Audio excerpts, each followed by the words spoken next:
কৃষ্ণনগরের ছোট্ট একটি গ্রামে গোপাল বাস করত।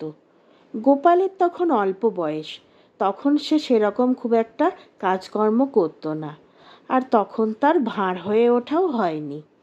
রোজগারের তাগিদে এদিক ওদিক ঘুরেও সে সেরকম উপযুক্ত কোনো কাজ খুঁজে পাচ্ছিল না।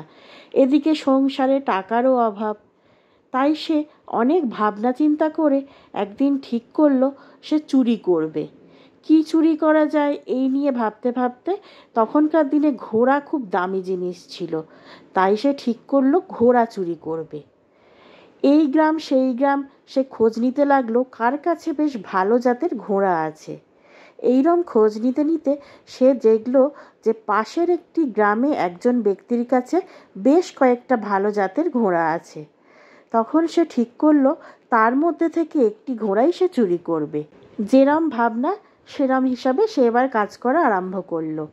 সেই দিন রাত্রির বেলায় সে তৈরি হয়ে সেই ব্যক্তির বাগানে গেল।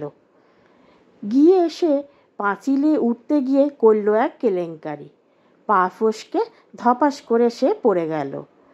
এইদিকে তার পড়ে যাওয়ার আওয়াজ পেয়ে ঘোড়ার মালিক এসে হাজির হয়ে গিয়ে তাকে হাতে নাতে ধরে ফেলল এবং সে স্বীকার করতে বাধ্য হলো যে সে ঘোড়া চুরি করতে এসছে। তখন ঘোড়ার মালিক বলল, সে তো আমি বুঝতেই পেরেছি যে তুমি এত রাতে ঘোড়া চুরির উদ্দেশ্যে এসেছো, কিন্তু তুমি যেহেতু তোমার কাজে সফল হওনি তাই আমি তোমাকে শাস্তি দেব না, কিন্তু আমাকে একটা জিনিস তোমায় শিখিয়ে দিতে হবে, সেটা না শেখালে আমি তোমায় কিছুতেই ছাড়ব না। তখন গোপাল বলল, আগে আপনি আদেশ করুন কি শেখাতে হবে। তখন ঘোড়ার মালিক বলল, কিভাবে ঘোড়া চুরি করে সেই পদ্ধতি আমাকে শেখাতে হবে। তখন গোপাল বলল, ও এই ব্যাপার, আসুন এক্ষুনি শিখিয়ে দিচ্ছি।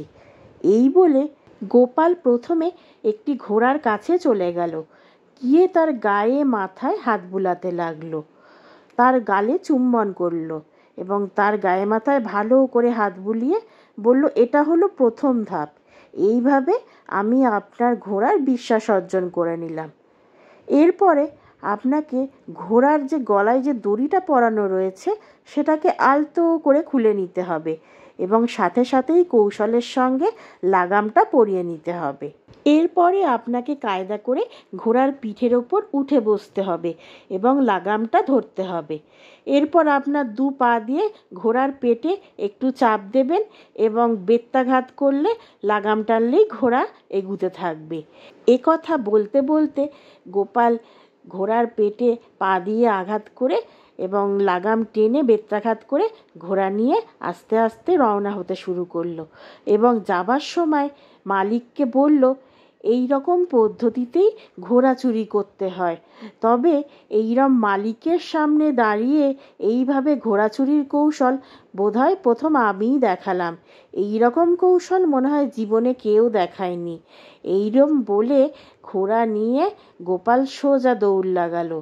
ঘোড়ার মালিক সব কিছু বুঝতে পেরে গোপালের পিছু পিছু আর একটা ঘোড়া নিয়ে দৌড় দিল, কিন্তু কিছু করার নেই, গোপাল ততক্ষণে অনেক দূরে চলে গেছে।